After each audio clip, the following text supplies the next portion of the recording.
everybody. We are here. How do we talk to our legislators? Will they listen and listen so legislators will talk to us? So we're here to kind of talk about legislative advocacy. And so Ashley, I don't know if you want to introduce yourself. I'm Ashley. Hello, everybody. Our new friend asked us how Matthew and I know each other, and the simple answer is through work. Yes. We have been brother and sister in arms, so to speak, at the General Assembly for a number of years now. Yes. I just so you know a little bit about me and why I have a microphone in my hand right now. Thank you. I have been working with the ARC Virginia doing legislative consulting and advocacy work and state lobbying, not federal lobbying, state lobbying since 2016. That has been one of the honors of my lifetime, and I'm not just saying that because they gave me a microphone. Before starting legislative consulting, government relations, and lobbying, I was actually a legislative assistant and then a legislative director in the Senate of Virginia for a number of years. So I have the perspective of both sides, which we will talk a little bit about as we go in. But who did you represent? do I have to say? No, you don't. Okay, if you want to keep that. That person is no longer in office.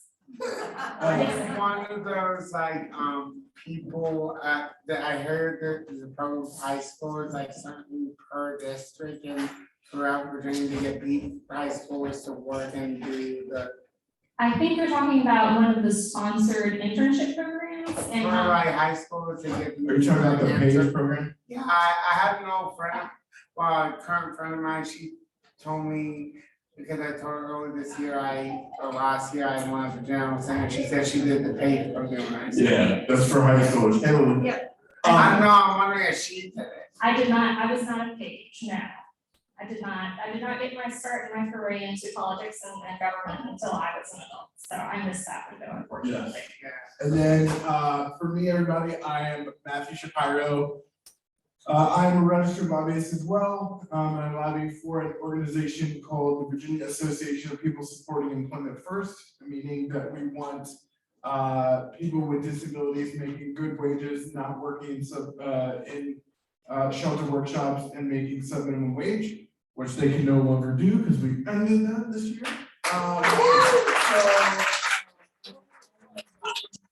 I've been lobbying in the General Assembly for this will be years. That sounds right. So we both have vast experience. I also interned in the General Assembly as well for a former representative as well. So we both have a ton of experience on the state level, and we're going to share some of our nuggets of knowledge with you. And please note our little bitmojis at the bottom of the screen. I was mentioning to another new friend as well that we are going to have some memes and some other, fun things in our presentation. This is serious business, but the reality is, unless you can find some humor in it, it is also tiring and disheartening business. Yes. So we try and keep it a little bit light where we can. Yes. So. Kimmy, do you have a question? Yes, this is Kim here. What are the bitmojis or emojis on the screen? So you're right, we should have described them, sorry. So we have a bitmoji of me, Matthew, in my wheelchair in a blue shirt and khaki pants and brown shoes. And then Ashley, do you want to describe your emoji? Yes, thank you. I am wearing a brown sweater and with jeans and flats, and my hair is down and much colored than it is in real life right now, and I'm waving. My emoji is waving. So thank you very much. Looks just like it. We will do our best to visually describe each slide as well. Thank you very much. And if you need us to do something, let us know, okay? Thank you. And I forgot to say I'm completely blind, so that's why I need the things. The description. Thank you for that accountability measure. We will make sure to do that. All right, Matthew, you start this. You want to do this one? So, one of the big things that we want to do in today's presentation, and I know all of you who have done advocacy days with the ARC will always remember the lovely photo opportunities that you all get to have in your orange scarves. And so really we want to move beyond the photo opportunity and give you all some tools to really become, or more tools to become really strong advocates. So we're gonna talk about different touch points of advocacy that will happen during the legislative process. Touch points of interaction, who you can interact with, some tips and pointers that we have gained over our many years of experience. And then also Q&A, but one thing we also do want to mention is we can also just answer questions too. One of the things that we're happy to do, share our content, but if you all have tons of questions about the legislative process and just want to pepper us with questions, we're prepared for that too, so we can go either way. So let's That's part of our go. job, like that's mostly what we Yeah. answer questions. Yeah, we stand on our toes a lot. So you know, as we get going and we you guys are just really curious about a lot of things, we can stop and answer questions, or we can keep going. So just let us know what you want to do. Lily, do you have a question? No, just real quick, would it be better as we go through this to ask questions, or would it be better to wait for all questions at the end? We can do it either way. We're flexible. Let's, So yeah, if I may, let's get started, and then if we have a lot of hands raised and people have some questions, we will transition to that model. If there's just one or two, if you are able, you maybe write them down and we'll hold them, but we are very flexible, and this is just part of our job, and we're Yes. happy to be here with you all. yes. So yep, and just further on this slide, what we have, there's a, it is divided into two parts. We have the topics for this workshop on a yellow block, and Matthew already mentioned what those topics were that we're going to be covering. The title is Moving Beyond the Photo Op. And the first point there, I will read these, is engaging with policymakers isn't about the photos, it's about the action. There is an important difference between personal and collaborative advocacy, and we will be mentioning that a couple times throughout this presentation. And then what we're here to do is we're here to help equip you with the right tools to further our common agenda. And that really, those last 2 points really do kind of tie in with each other. There's all of you, every single person in this room has individual things I'm sure that they're passionate about, both, related to disability advocacy, but also personal interests you might have. So the tools that you will get here that we're hoping to present to you here are things that you can absolutely use for whatever the issue is that you're looking to advocate for. But we're just going to be presenting it in a framework related to issues that the ARC, the DD Coalition has historically and going forward is going to be advocating for. Yes. And we do have our Bitmojis again, they're wearing the same attire. You will see them scattered throughout the presentation in the same outfits.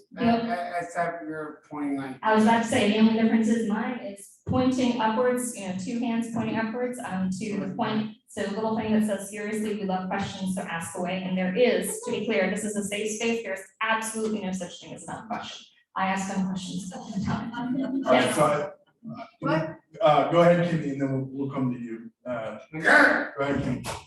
What do you mean by framework, like a picture frame? So I'm sorry, that was not clear language. When I mean framework, I'm talking about the context for our presentation today.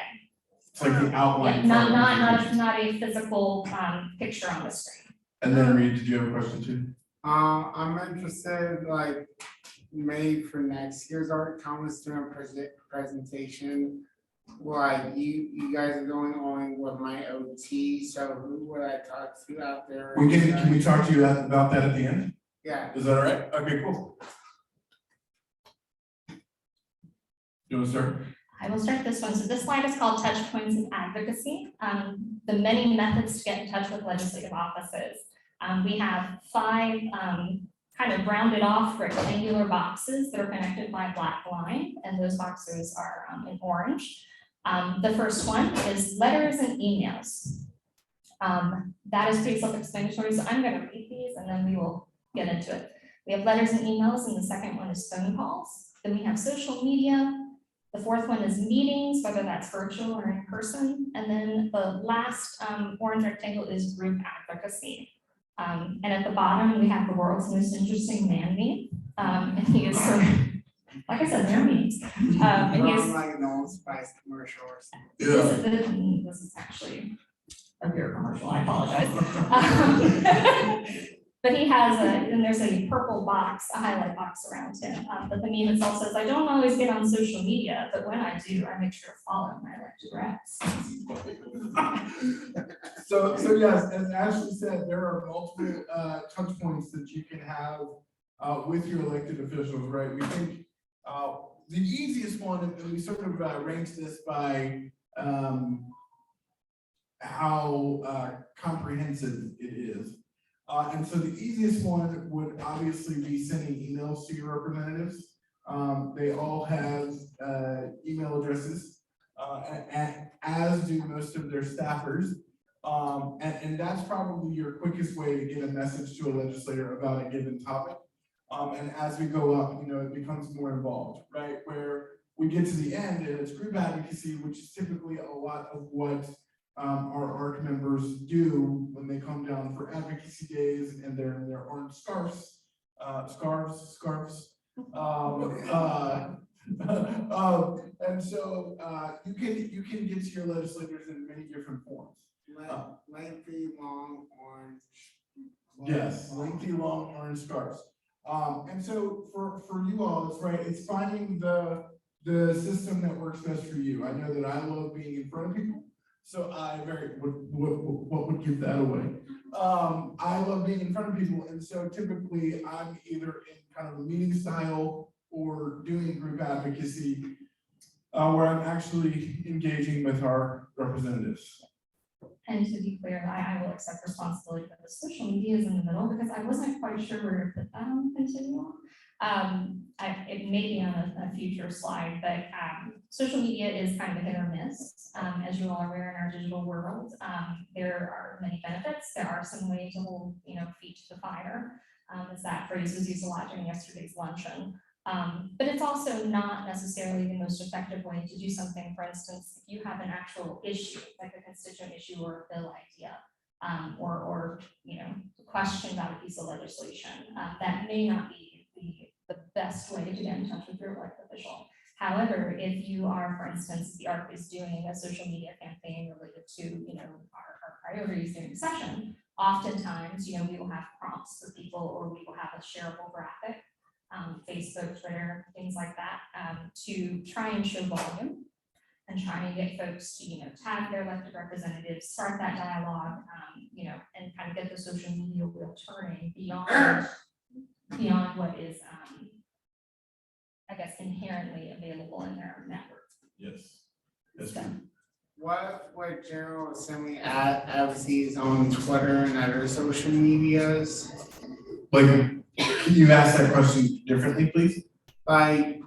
So there's what parts of the General Assembly or advocacy doing message, or which people or groups are on Twitter? So traditionally, most members are on social media in some form or fashion. Be it, that's why I said most. Most members, Old school. yeah, most members are on social media either on Facebook or Twitter. And I don't know a lot of people that are on TikTok. That would be hilarious. Sam Rasool from Regent is on TikTok, or at least he used to be, and he has the most wholesome content I have ever seen in my life. What about Instagram? I'm sure a lot of members are also on Instagram, but I think your primary ways that you would get to them on social media would be through Twitter and or Facebook, or the other option is to go to their personal web pages and contact Do they have them. YouTube? I don't know many that have YouTube. That's a The ARC does. not used The platform. ARC has YouTube, right? Yes, they do. Yes, they do. And something, I'm sure most folks are in here, but in case, please feel free to ask the clarification, but the caucuses, the different political caucuses, and then, there's the Virginia Legislative Black Caucus, Does everyone know what a caucus is? yeah, I was gonna say. No. No, it's a collective. Oh, so a caucus is like a group of particular members based on background or political. So like there's the Black Caucus, there's the Republican Caucus, so that's all of the Republican members. They all meet in one group to talk about like the issues of the day. And so they're sort of affinity groups, for lack of a better way of saying it, within the General Assembly. It's like little clubs with. Exactly, Yeah. exactly. Real close.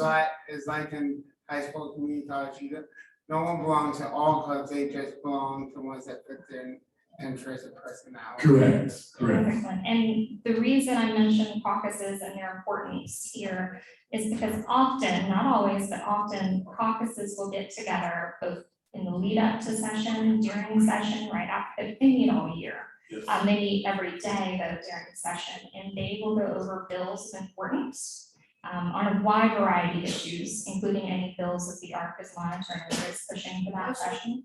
And they will sometimes take positions as a caucus, which is why the ARC often, Tanya and I do spend a lot of time before session meeting as much as we can with caucus leadership so that they're aware of our issues.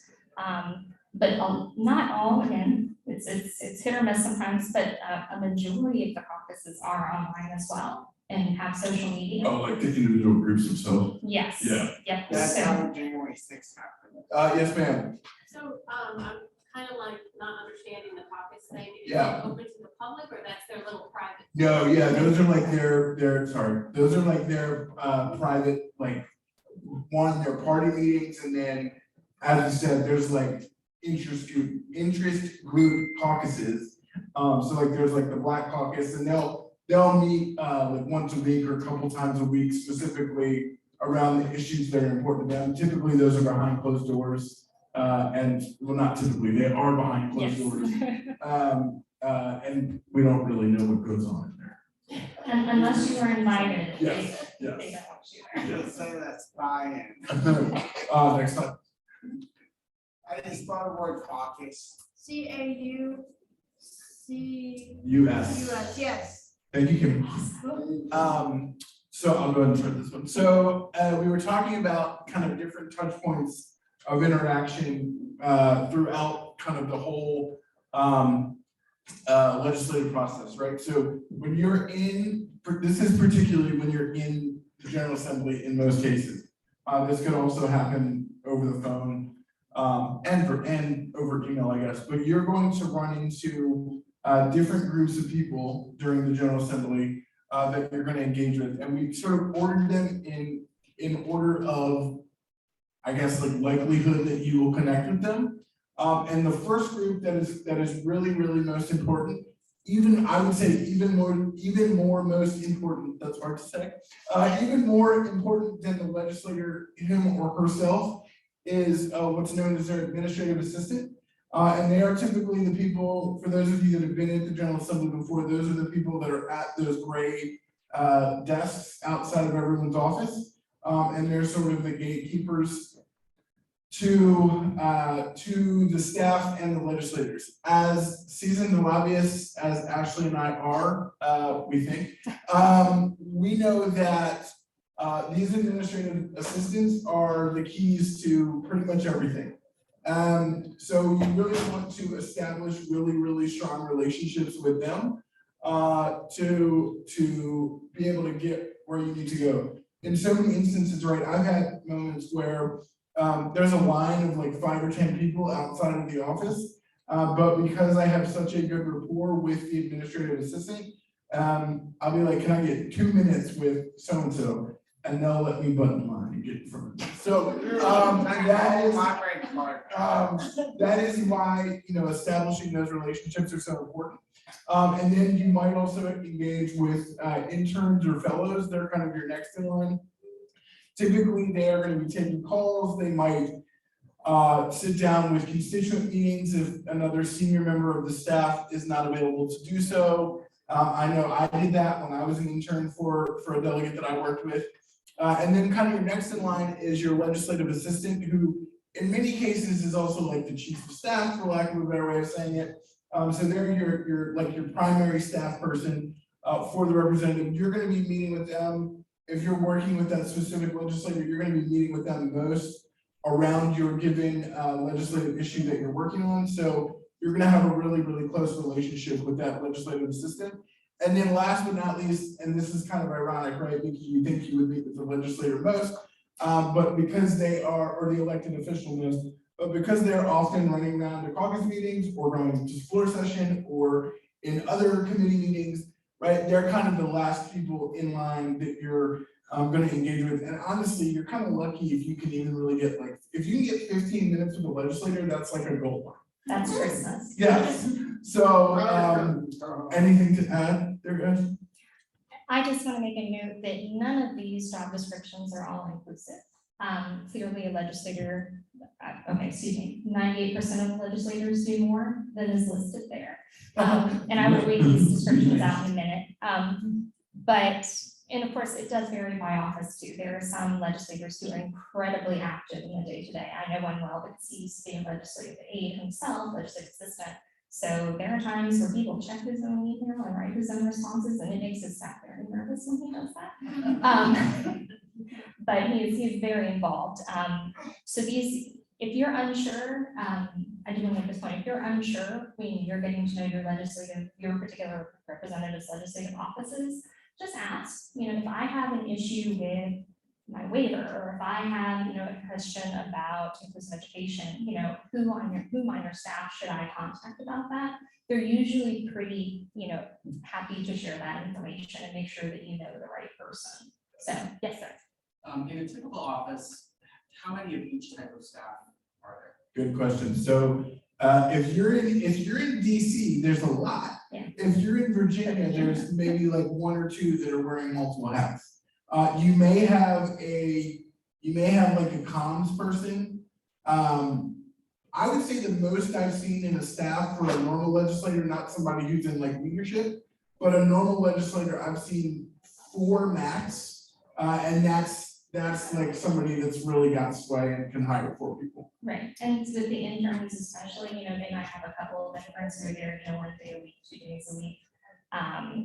And then Matthew already touched on leadership. Leadership usually has a little more robust staff just because they're, they're helping making campus decisions. Yeah, so important. But just to read these out, so the administrative assistant, that's in a gray background box with purple highlights at the top and bottom. Their duties are usually answering phone calls, opening mail, greeting visitors, assisting with scheduling, and sorting official email. The reason that is asterisk is because administrative assistants during session are hired by the state. They are not hired by the individual offices or the legislators themselves. This is important to know because they are not allowed, technically, legally, to discuss anything political or do any political work. So generally, my recommendation is don't talk about politics at all. With legislators? I No, apologize for the administrative assistants. The people at the desks at the front of the offices. Yes, there are of course people who feel free and offices that don't necessarily feel like they need to abide by that. But just so you all know, again, they are hired by the clerk of the House, the clerk of the Senate, so they are state employees, and so they are only supposed to be handling official legislative or district business. I didn't do that. That's cool. Oh, And then your next box, which is a yellow box, or I'm sorry, a gray box with yellow accents, is for interns and fellows. So they're taking calls with constituents.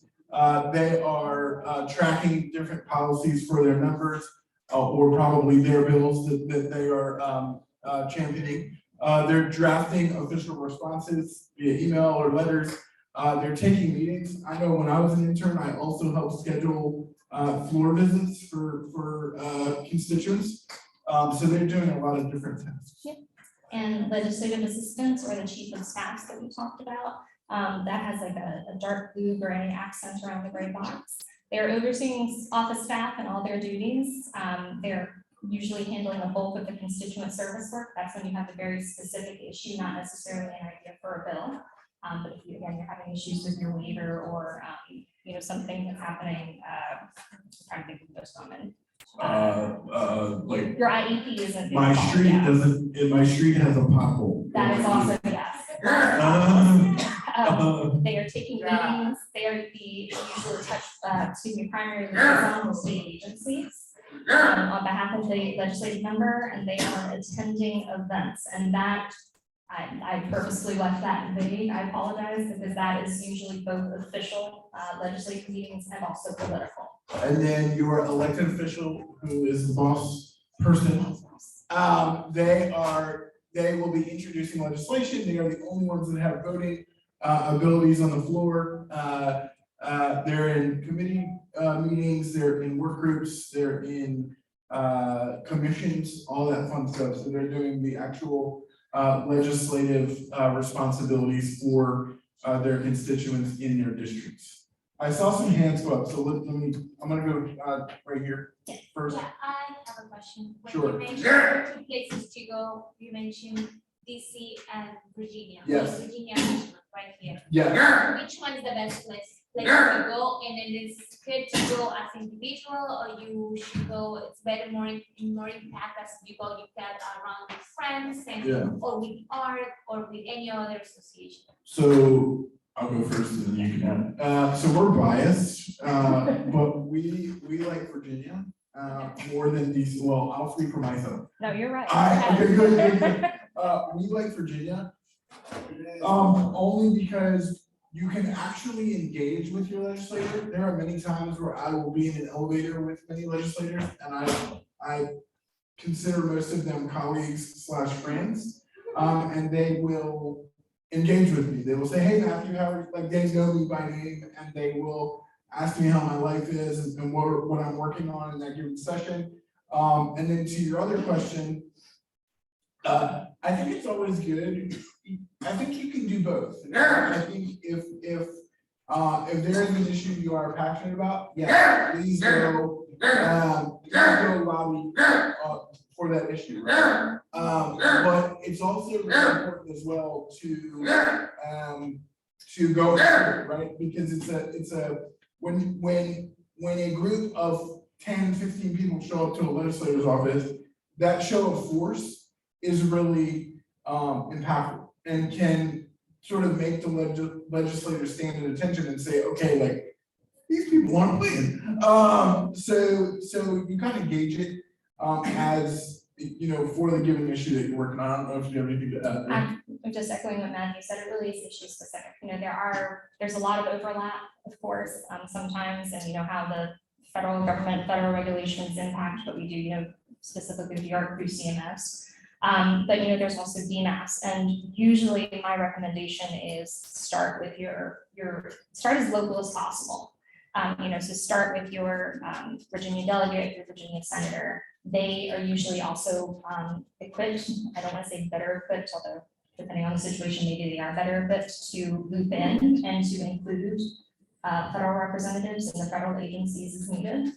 But you have, as Megan said, you have a much better likelihood of actually engaging meaningfully, at least with the chief of staff or legislative assistant, if you start at the Virginia level. And you also are more likely to get bills passed. Yes. We both Ashley and I have had the great honor of getting several pieces of legislation through the Virginia General Assembly, which as we know in DC, that often is very hard to have happen. So did that answer your question? Yes. Perfect. Lily, I see your hand in the back. Can you describe that, The meme, yes. So the meme is a meme from Game of Thrones, if anyone has seen Game of Thrones. My nerddom is really crying right now that you said that. This is Boromir from Lord of the Rings. Oh, no, it's the same guy. This is the same guy, that's why. My bad. My bad. He's awesome, but we don't. And Looks like Ned Stark. he is gesticulating and staring very intently forward, saying, one does not simply walk past the AA during a session, which is very true. Yeah. What's the real quote from Lord of the Rings? One does not simply walk into Mordor. Nerd. Matthew, you told me to tell people we are at the halfway mark, so Yes. I'm fulfilling my obligation. Yes, to you, please. sir. Can I get a copy of the PowerPoint? Oh, yes, absolutely, and we will be Yeah, adding. email or paper, cause I'm trying to take notes, but you The- guys are talking fast with the script, but it's like not good for me. Sure, so I know the PowerPoint will be shared, so we will make sure that everyone gets. How would it be shared? I think the, And there is an option on here to add image description, so I will also do my best to go back and make sure that those are put in for the necessities. Kimmy, I see your hand up now. I do have a big one.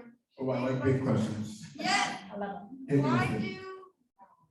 do so many legislators, including presidents, governors, senators and all of them, why do they fight back over some laws? Like, why do they veto some laws? So if we could all solve that problem, we would all be very rich. No, that's a very valid, that's a very valid question, Kimmy. I think it's based on, right, their beliefs, right? And their belief system in what they think is the right path And for- how they were raised and brought up. what they think is the right path for, in our case, Virginia, right? Yeah. And so that is also part of our job, right? Because we're gonna have, I know Ashley and I both come across this, that we're gonna have people that don't agree with what we're trying to do, me from a Virginia advocacy standpoint and Ashley from the ARC. And so it's our job to get to that yes, so to speak, right? What can we do to get to the people who don't understand or are gonna vote? Like why, it's our job to figure out why are they voting no? Like what is the reason that they are on that no vote? And so, you know, that's our job as advocates, and you know, that's part of the challenge of being an advocate specifically in this context. And I sort of describe it, Kimmy, every day as like you're playing three-dimensional chess, kind of, because you have to know, Mental check. you have to know like all of the players, right? And you have to know who could be problematic and who could be supportive. So that's why being down there as regularly as we are is so important. I will echo everything Matthew said, and I will just tag on as well, but this is another example, or that question to me highlights why advocacy, and especially group advocacy, is so important. I am going to mess this number up, so I apologize in advance since redistricting happened. But senators and delegates respectively represent, I think, like 150,000 people per House district. That's probably a little low. Wait, per district? Per district, and then the Senate district is 200, please don't quote my. This is not my strong suit, but per district. How many? 200. It's a lot per district, yeah. 200 Yeah. or 200,000? 200,000. Oh. So, in doing so, you know, a lot of people like to say, you know, my elected representative should listen to me. Correct. But your elected representative is also responsible to 199,000 other people. Yes. So, and that is, you know, that's part of how our you know, government system is set up, our policymaking system is set up, is everybody gets a voice, right, wrong, or indifferent. Yes. And so where there's especially differences of opinion or maybe biases that need to be challenged and addressed, that is where you all, everybody coming in force, really does make a difference. Well, and that's also, and Brittany, I see your hand up in just a second. That's also why everyone should vote, right? Because that is how you use. Whoever you vote for, you should. Yes, vote, period. Because that is how you use your voice to either agree with what your legislator is doing or disagree. So, you know, that's why voting is so important. Brittany, you had your hand up? This may be a silly question. No such thing. What's the difference in what official and political business? I'll let you take that one. Political business really is well, I will put it this way. A legislator standing up and saying that they support House Bill 1 because it will, That's the budget bill, right?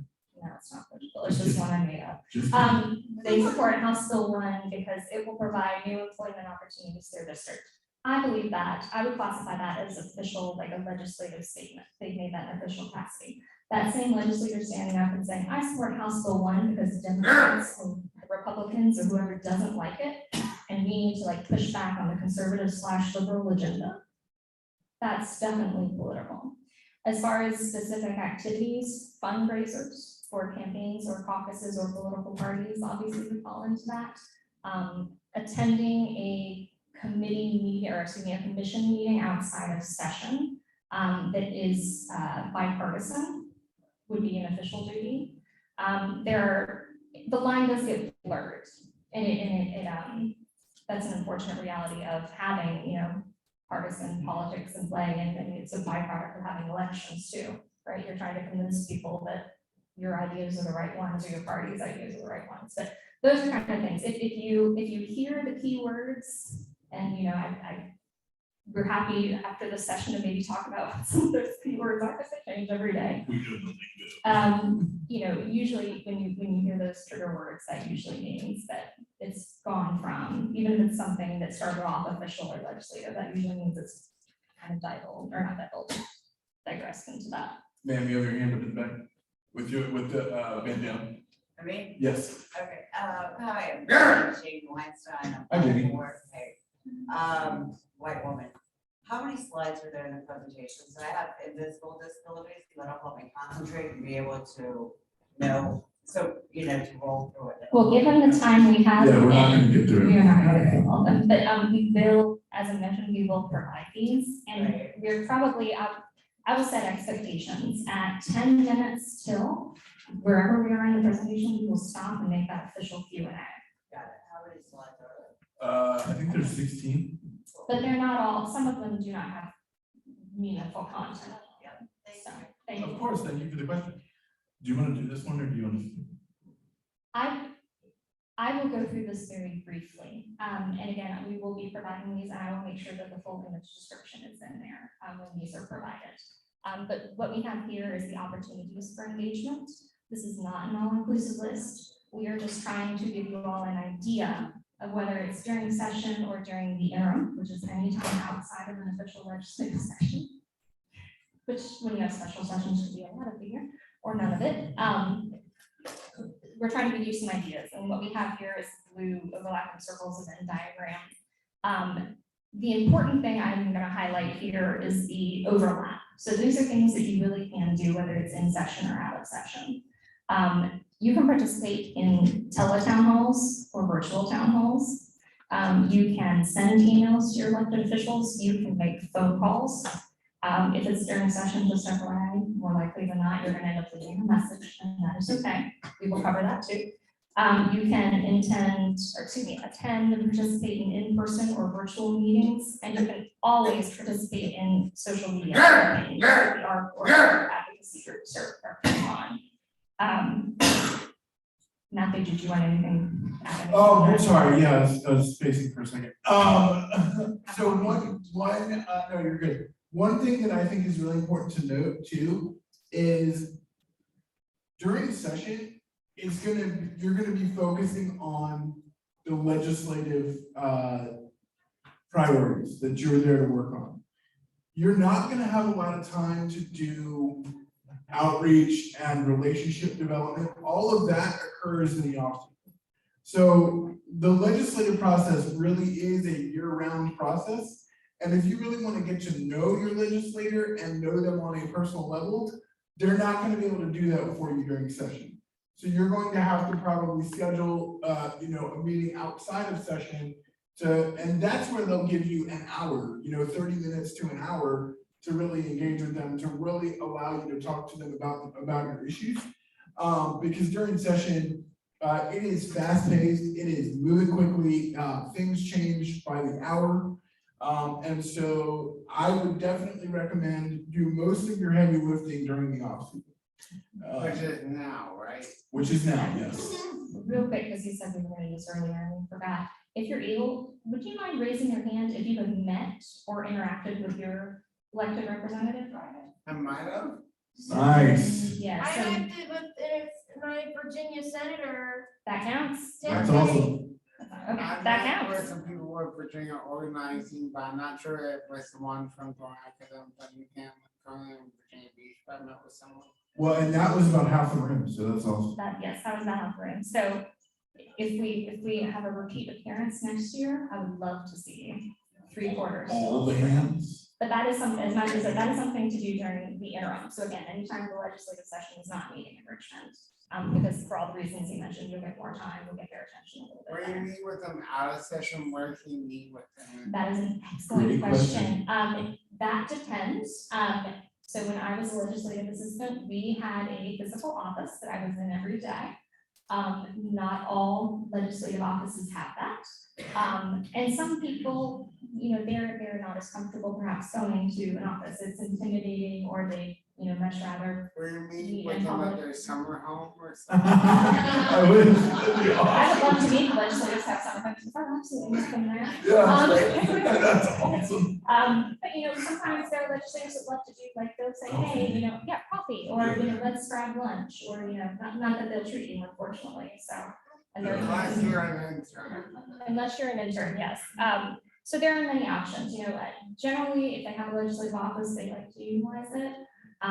But sometimes they'll just say, hey, let's meet at, Starbucks or Shoney's. The other, I'm going off tangent for a second, but It's not a Richmond anymore.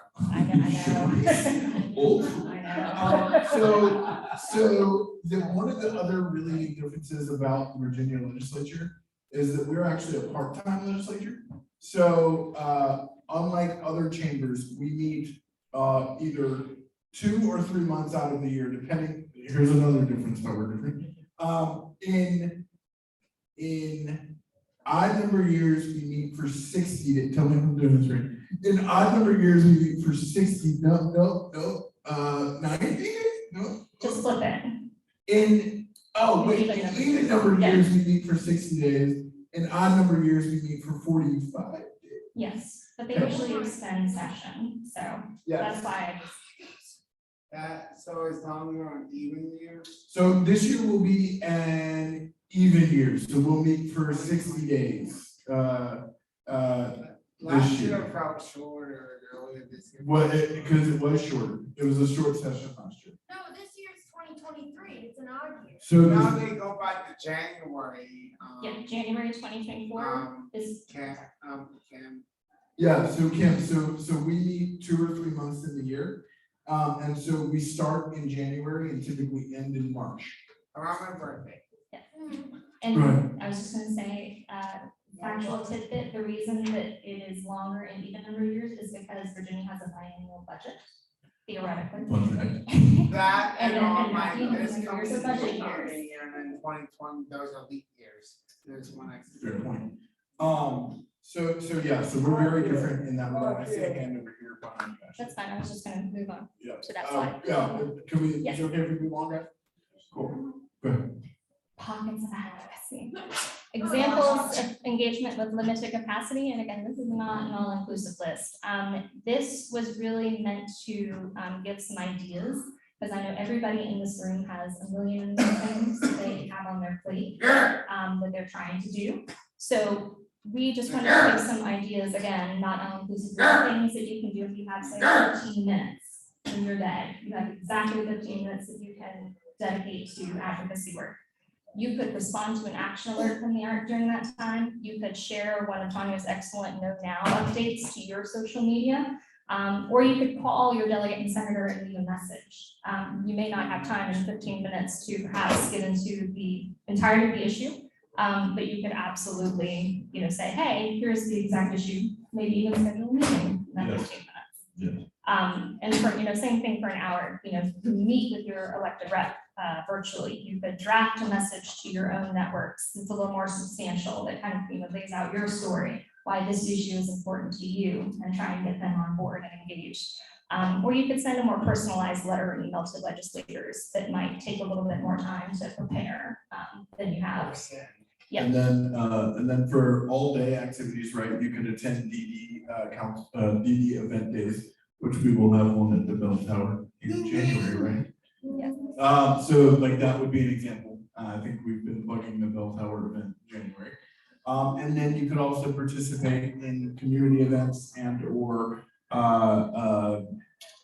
other meetings, and then speak at budget hearings before the session starts. Typically, they do budget hearings all around the state, right? By region. Yeah. So those could be what would be examples of all day events that would be required. What are relative community events and what time of year is it in December? Or So- January to do the budget hearing? Yeah, so budget hearings happen right before session.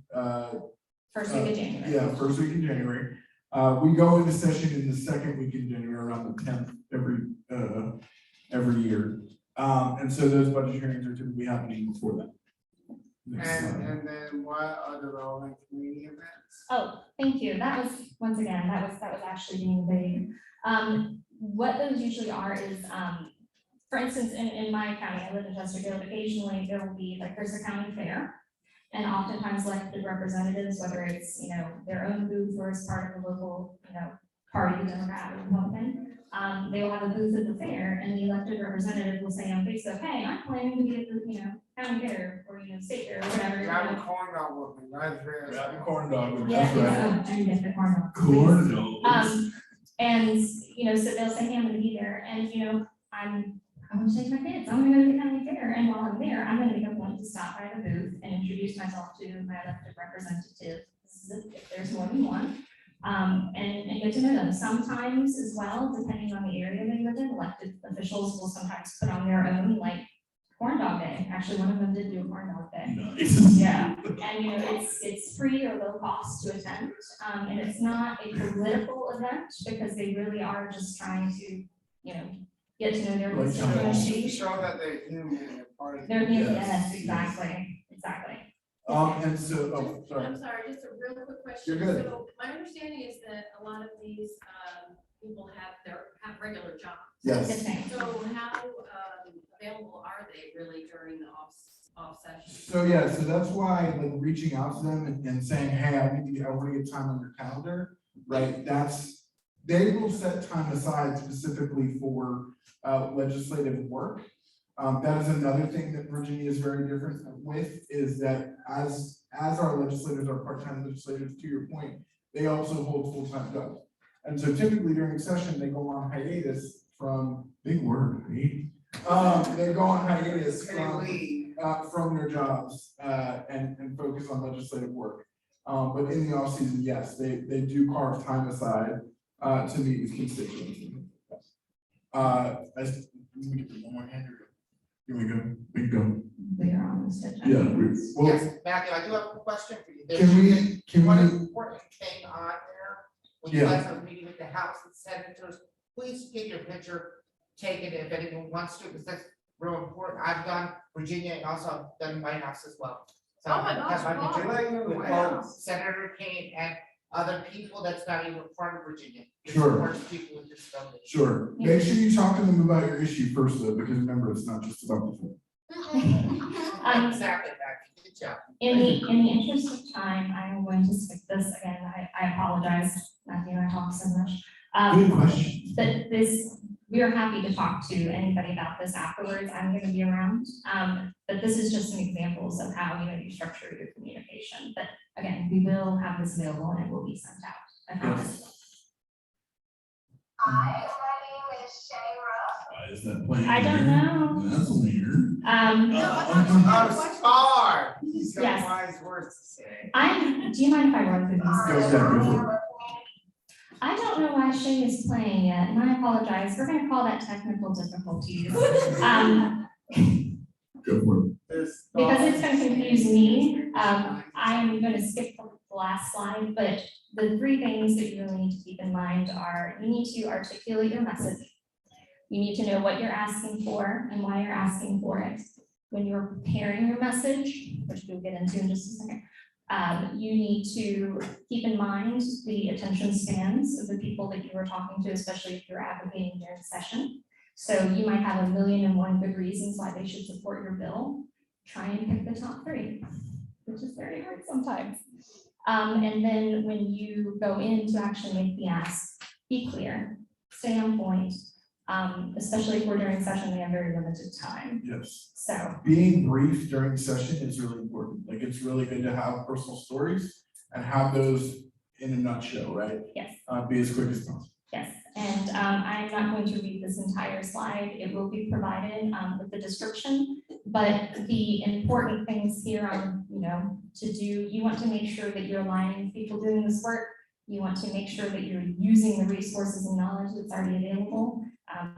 At least Matthew, if not me, Tanya, other folks who have been doing this for a while. And then of course, make sure that you're asking questions and follow up. I'm going to touch on one thing on this box under the don'ts, things that we encourage you not to do. Don't forget that the people you're talking to in our office, even if they have a terrible opinion or making an even worse opinion on a bill, they are humans. They have bad days, they have good days, they have families, they might be having family emergencies. That does not excuse them from bad behavior, because they are your elected representative, but please do keep in mind that they are human beings. And kindness and respect still to this day will get you a lot further. Ashley and I both had our fair share of dealings with Angry these people. I've never done this, so I wanted to run the book, but I didn't. R-E-S-P-C. Yeah, please. That's the reason, It is, yes. I have a feeling in the time we have left, we might get a couple questions about this. So I'm so sorry, y'all. We had such great emojis and everything for you all. This, I think most of you may have already seen in a prior presentation that Tanya did, but this is why advocacy matters so much. Right now, we're looking at 31% total turnover in the General Assembly next year, which is an historic thing, as they like to say. 31%? 31%, and that is 31%. just currently, because there are still some folks who may be leaving office because they don't get elected to the office that they're running for. Oh my gosh. It makes you feel like you want them to stay. Well, there are some people that I'm not terribly upset with. That's why I said eh. Yes, and then the last graph circle over here that I want to mention, where it says 60%, that is the amount of just Senate finance that's leaving. Senate finance decides, well, in conjunction with House appropriations, Senate finance decides how many waivers get funded every year, new waivers. They decide how many or what the rate increases for DSPs and other providers are gonna be.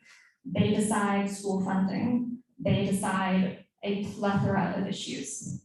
And further thing to note is that 6 out of 9 of the budget conferees, which are the folks who, when the House and Senate can't decide on what the budget is gonna look like, they get together and hash it out between themselves. 6 of 9 of all the budget conferees will not be back next year. 6 of 9. 6 of 9. And that is because we didn't vote for them, or they decided to retire. Both. They both. Some lost, like I believe he was here the other night, Senator Barker lost his nomination bid, so he won't be coming back. Senator Hanger is retiring, Senator Howell and Senator Sasslaw retiring, so it's both. And a lot of that is very seniority members in the Senate. I'm almost done with this real quick. Do you mind holding Heather for just a second? Is that okay? Sorry. Advocacy is our opportunity. This is an easy one. Is that what, gymnasium or where? That is at a gymnasium. This is a bill signing that we did.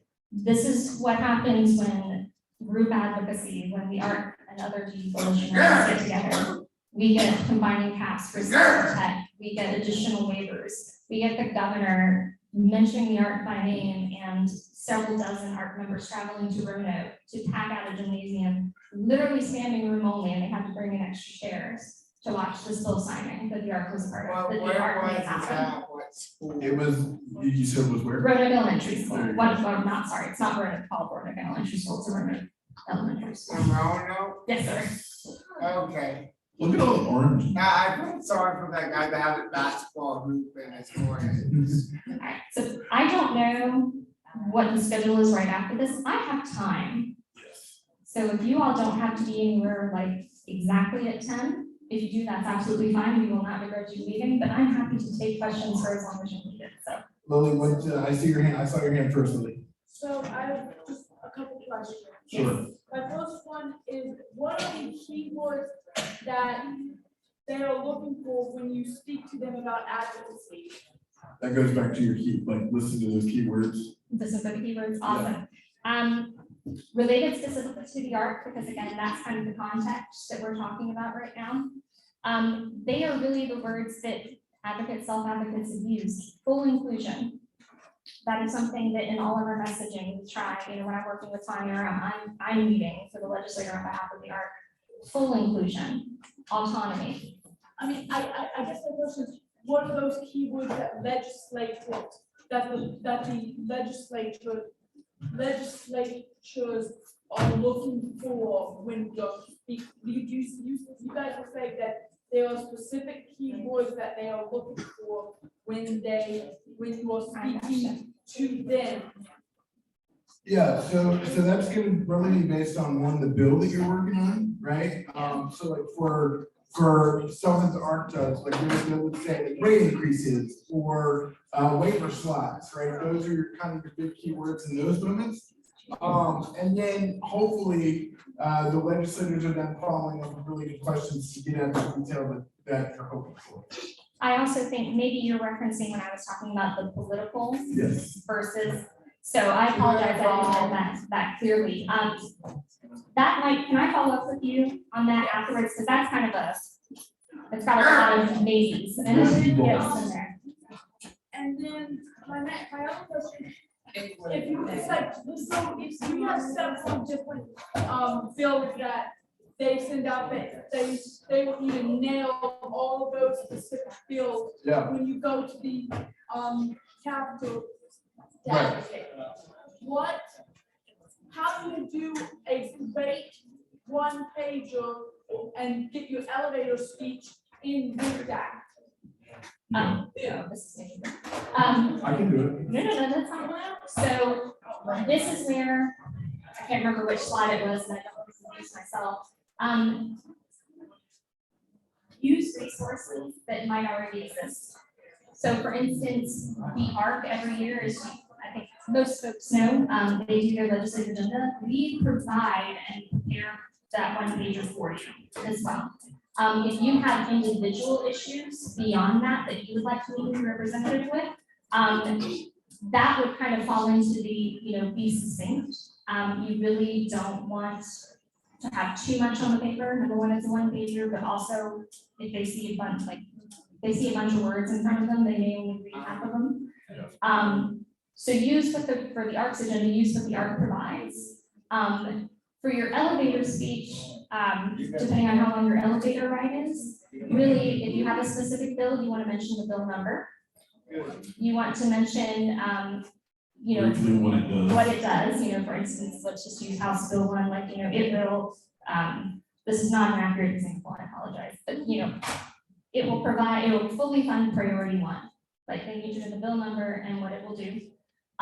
They may ask a question like, who is the patron? What's a patron? I'm sorry. What's a patron? What is the patron? What is the patron for the bill? So the patron of the bill is the legislator that introduces the bill.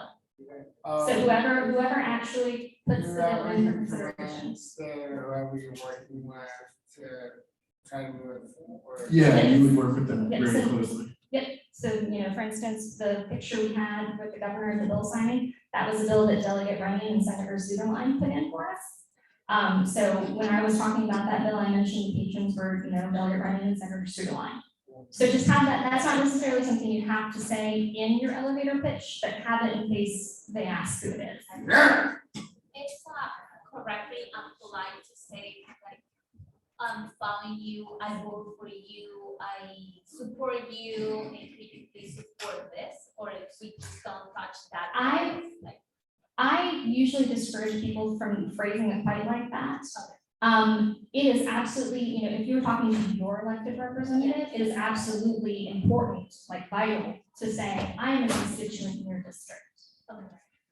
Please do that, whether you are on the phone, leaving a message, whether you are sending an email, whether you are tagging them on something on social media, or you are meeting with them in person. If you are a constituent in your district, make sure they know. They are more likely to engage with you if they know that you are a constituent of theirs. Yes. Reed?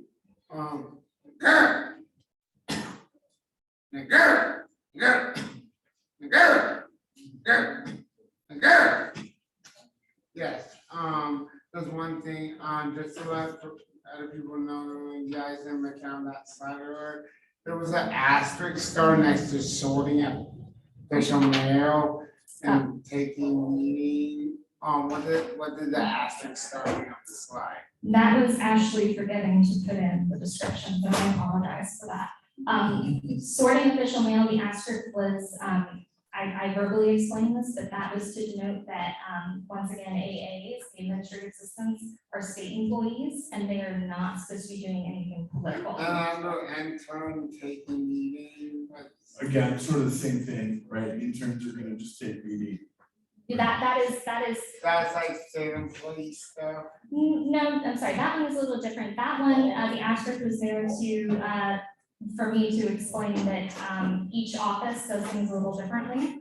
And so, interns may not be taking meetings because their legislative members or their LAs would prefer that only be steady, constant, full-time staff. So it's a case by case need. Yes. basis for that.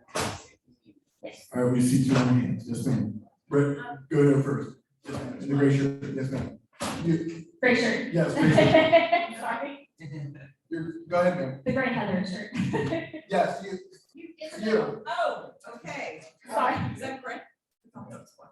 It might be, I Well, the presentation, you indicated a couple slides back that you sent this information out. Yes. It's available somewhere? We have I came in late, it wasn't really. you're gonna have this presentation available, and I will ask Tanya to send it out. And then secondly, I keep hearing, and I have kept up with this.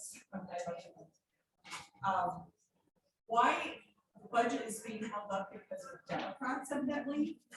And I'm a Democrat, so I'm like, what are you guys doing? Yeah. What's holding it up? Posturing. I will speak very candidly. If I were the speechwriter for yesterday when that was mentioned, I would not be very happy that I put that in there. Thank you. There is there is a disagreement right now, and it is between the chair of House Appropriations, who is Republican, Delegate Knight, and the Democratic members in the Senate who are the budget conferees that I mentioned a couple minutes ago. And then, of course, the administration has their own priorities. So if folks don't know this, to give some context and some little inside know-how, often, usually, but not always, the party that is in the governor's mansion directs a lot of the prioritization of the party if they are in control of either the House or the Senate. So the chair of appropriations, being a Republican, is taking a lot of their cues on certain issues. I don't want to say on all of them, on certain issues from the administration right now. So there is some deadlock. Yes, Senate Democrats are involved in that deadlock. I would not, if it were me just speaking, I would not necessarily classify it as XYZ, whether that's individual people or a party, are holding something up versus the other. So there's not one key thing that is.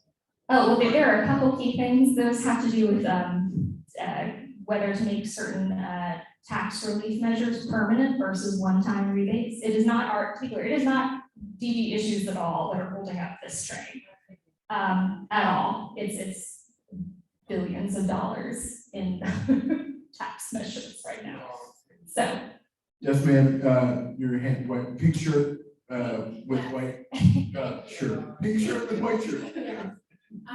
Okay, so earlier, I thought you said something is called a condition meeting, is that a thing? Do you mean a conference meeting or a committee meeting? Caucus. Caucus meeting? Maybe, I must have heard it wrong. I wrote it down at the time because I was like, what? Ashley said it, and I thought, what's a condition? Good job. I know, sorry. It's okay, so if it's not a thing, that's all right. I just said it wrong. Yeah, no, it was I will probably, look back through my slides, and if I can find out what I said, I will come and discuss that with you. yeah, no, it was probably a committee meeting or a caucus meeting or a conference meeting. Condition meeting is not lingo that we use. Okay, I just heard it wrong. That's okay, it happens. Yes, ma'am, or. Yes, sir. Yes, sir. Ma'am, I mentioned with her earlier about how would we go about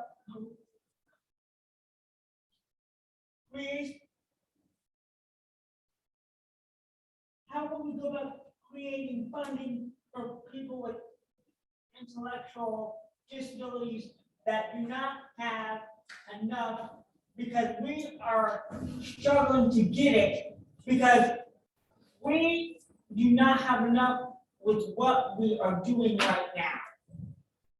So how will we go about doing I that? started 6 months ago. If you need to leave, please feel free. I'm just saying, like, when Okay, thank you. Thank you for holding us accountable. To your question,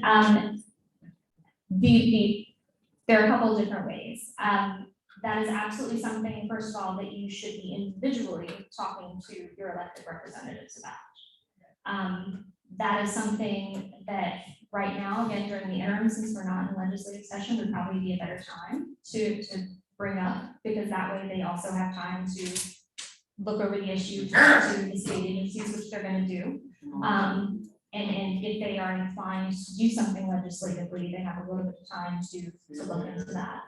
I would also, this goes for any issue in here, the ARC is run by its members, and our legislative agenda is formed by what we hear from everybody. So please, I know that there was a whiteboard out there, to put notes on what issues are affecting you, what you care most about. Feel free, please do that, and feel free to do that. But I would also encourage folks to, shoot Tanya an email or catch Tanya if you see her today, and mention that specifically so we can pin it to talk about. He's also involved in our voices and Wonderful. And Yes. yeah, I told him that, they are directly involved with that type of thing, all working with the government, trying to get the funding for the things that they need. And the other person you can talk to is actually, she's in charge of that, or helpful with that. If I don't have an answer for you in the moment, I take great notes, and I'm going to find an answer. Yes, ma'am. So, with there not being a budget right now in Virginia. Yes. Are they, and I know it's the off season, but are they still in session trying to get that budget passed? No. Or like, I guess, are they in a special session trying to get that budget, Good question. trying to get a budget? The short answer to that question is no. One clarification point, before the session adjourned for the 2023 session, so this winter, early spring, they did pass what's called a skinny budget, which was, it was 1 page, maybe 2 pages long, and it was very short line items that just said, we're giving this much money to this agency for this. It was focused mostly, not entirely, on essential services. I say essential services, ARC and DD issues are essential services. They were looking at more like making sure that the government was going to keep running. So unfortunately, our essential services were not included in that. So a skinny budget is pretty much like a 1 to 2 page. It can be longer. They used the term skinny budget because it's not robust. It is not, they did not take into account all the requests that they had during session. For instance, the ARC had put forth a number of things that I'm sure you all heard about related to, Medicaid works eligibility and innovation funding for providers, DSPs, that made it through 3/4 of the process. But because budget negotiations were down and they passed the skinny budget, all those things are still in limbo. The second part of your question, if I remember it correctly, they are not actively, we're not in session, we're not in a special session, not adjourned. There is some movement still from the 9 budget conferees, the negotiators that I mentioned. They are still talking. There hasn't been a lot of movement or progress, but they have not thrown in the towel, so to speak, fully. There's a possibility that a special session could be called, sorry, this way too close to the microphone, could be called, later this month, beginning of September, and they could pass that. That is looking a little less likely only because, as we mentioned earlier, January 2024, they're starting over with a brand new biennial budget.